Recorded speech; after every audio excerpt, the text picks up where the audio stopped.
अब मैं आपको बताता हूं कि उन 5 राज्यों में जहां चुनाव के नतीजे आए हैं उनका आफ्टर इफेक्ट क्या हो रहा है। बंगाल, असम और तमिलनाडु के चुनाव नतीजों ने इंडिया अलायंस को फिर से जिंदा कर दिया है। ममता बनर्जी पहले दावा करती थी कि मोदी का मुकाबला सिर्फ वही कर सकती हैं।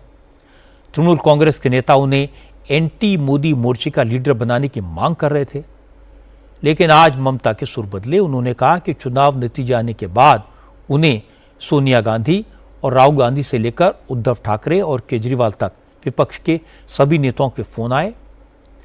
अब वो भी इंडिया अलायंस को मजबूत करेंगी, पूरे देश में घूमकर बीजेपी के खिलाफ मुहिम चलाएंगी। I am grateful to all my India team's leaders. Sonia ji rang up me, Rahul Gandhi rang up me, Arvind Kejriwal, Uddhav Thackeray, Akhilesh Yadav, Tejaswi, Hemant Soren Yadav, Jharkhand Chief Minister, all the allies of United India Alliance, Indian Alliance. They said we are totally, absolutely with you. I think our solidarity will be united and strong for the next days. Akhilesh requested me to come today itself, but I said you come better tomorrow. So he's coming tomorrow, and one by one everybody will come.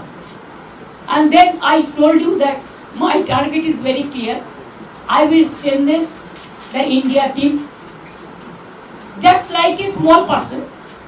And now I don't have any chair, so I am a commoner. I said, I am a candidate. You are not allowing me. You are not allowing our candidate, our agent. So it is going on one-sided.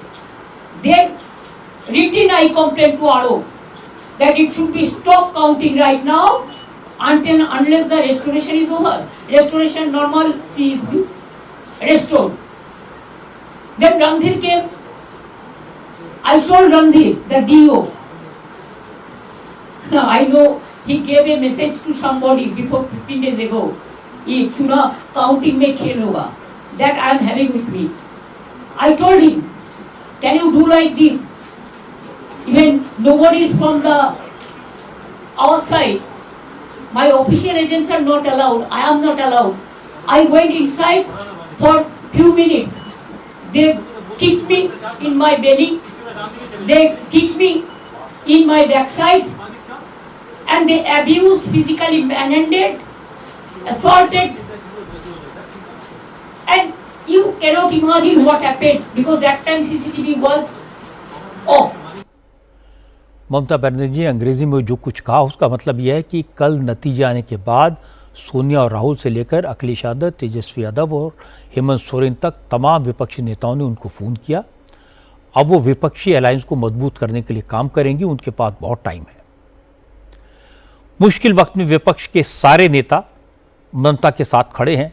Sharad Pawar की बेटी NCP के सांसद सुप्रिया सुले ने कहा कि सियासत में हार जीत तो चलती रहती है, ममता बनर्जी फाइटर हैं, इस हार से उबरकर फिर जीत के शिखर पर पहुंचेंगी। मेरे ख्याल से दीदी इस सबका स्टडी करे, हमारी सबकी तृणमूल कांग्रेस डीएमके से हमारी बात हुई कल रात को। 1-2 दिन में वो पूरा डेटा आप सबके शेयर करेंगे। अरे हार जीत तो सबके लाइफ में होती है। एक आध सिनेमा फ्लॉप हो गया तो एक्टर घर में थोड़ी बैठता है। मुझे बताइए, रणवीर सिंह ये 2 साल पहले जब तक धुरंधर नहीं आई थी आप पीछे भाग रहे थे, हो गया ना एक धुरंधर। वैसा ही होता है लाइफ में, हार जीत तो होती है। सुप्रिया सुले ने व्यावहारिक बात की, प्रैक्टिकल बात की, चुनाव नतीजों पर कमेंट नहीं किया, लेकिन ममता को सपोर्ट किया। लेकिन राहुल गांधी, अखिलेश यादव और तेजस्वी यादव से लेकर अरविंद केजरीवाल और उद्धव ठाकरे शिवसेना तक तमाम विपक्षी दलों ने लगभग वही आरोप लगाए जो ममता ने इलेक्शन कमीशन पर लगाए। राहुल गांधी ने आज ट्विटर पर लिखा, बीजेपी ने जिस तरह वोट चोरी करके महाराष्ट्र और हरियाणा के चुनाव जीते थे उसी तरह बीजेपी ने असम और बंगाल में जीत हासिल की है। लेकिन मजे की बात यह कि वोटिंग से पहले राहुल गांधी बंगाल के लोगों को समझा रहे थे कि ममता ने तुष्टीकरण किया, करप्शन किया, ममता ने ही बंगाल में बीजेपी के लिए रास्ता खोला, इसलिए ममता पर भरोसा न करें, बीजेपी उनकी वजह से जीतती है। बंगाल में बीजेपी की सरकार कभी नहीं आनी चाहिए, मगर आपके जो चीफ मिनिस्टर हैं ममता बनर्जी, वो बीजेपी के लिए बंगाल में रास्ता खोल रही है। यह सच्चाई है और इस सच्चाई को कोई नहीं नकार सकता। राहुल चुनाव के दौरान ममता के खिलाफ वोट डालने की अपील कर रहे थे। कह रहे थे कि बीजेपी उनकी सरकार उनकी वजह से बनेगी। आज संजय राउत ने कहा कि यह बात सही है कि चुनाव आयोग ने ममता को हराया, लेकिन ममता बनर्जी अगर चुनाव से पहले राहुल गांधी से बात कर लेती तो चुनाव नतीजा कुछ और होता। इलेक्शन कमीशन को धन्यवाद करना ही चाहिए और जो गणेश कुमार जी है उनको इंडिया गेट के सामने लाकर उनका बीजेपी ने सत्कार करना चाहिए, सम्मान करना चाहिए और उनको भारत रत्न भी देना चाहिए और नोबेल पुरस्कार के लिए उनका नाम भी आगे भेजना चाहिए। एसआईआर के माध्यम से लाखों वोटर्स का नाम काटा गया, इनको वोटिंग का अधिकार नहीं मिला, लाखों लोगों का। ममता बनर्जी का डिफरेंस कितना है?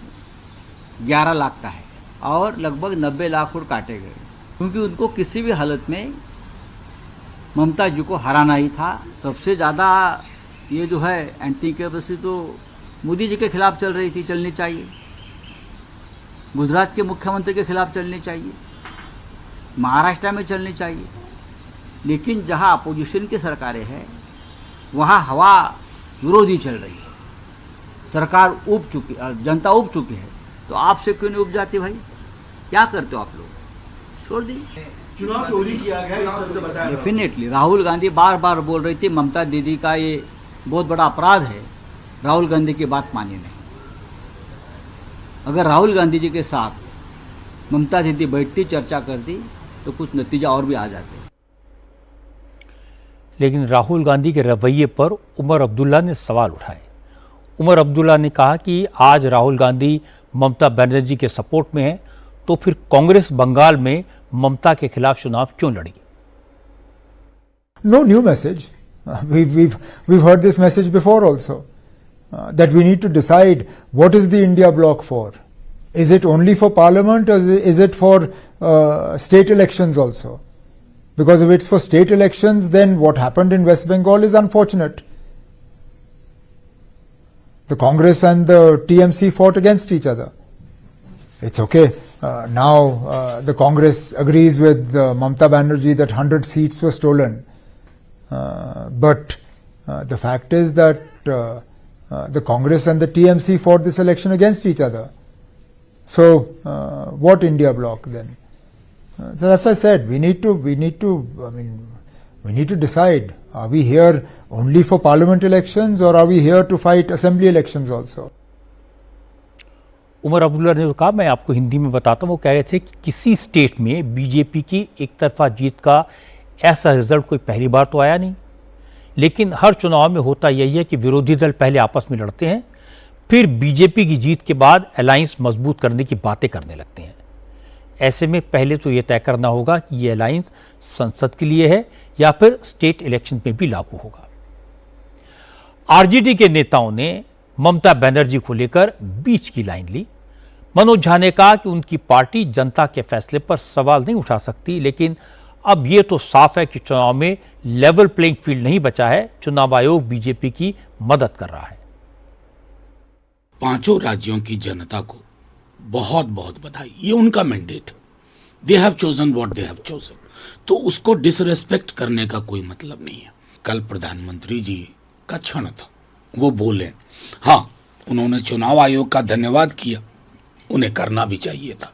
सबसे ज्यादा धन्यवाद के पात्र तो वही हैं, बाकी सब पात्र कुपात्र की श्रेणी में चले गए। अनइवन फील्ड है ये। अब भारतीय चुनाव लेवल प्लेइंग फील्ड नहीं है। एक तरफ सत्ता, सारे साधन, संसाधन, सारी संस्थाएं, दूसरी तरफ विपक्ष, टू वर्सा, सत्ता नहीं, संसाधन नहीं। तो ये गैर बराबरी की लड़ाई है।